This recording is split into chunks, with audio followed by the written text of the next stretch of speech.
Thanksgiving dance, known as the Shad Suk Mynsiem or Dance of the Peaceful Heart of the Nyothrep community of Meghalaya, was concluded at Weiking Ground at Jaiaw, Shillong today.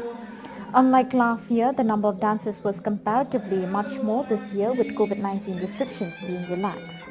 Dancers, both males and females, deck in their traditional attires, move in unison with the traditional beats at Weiking Ground in Jaiaw. Organized by the Singh Khasi Singh Khmer, this festival is one of the major festivals in the state as it showcases the traditions and culture of the Khasi tribe.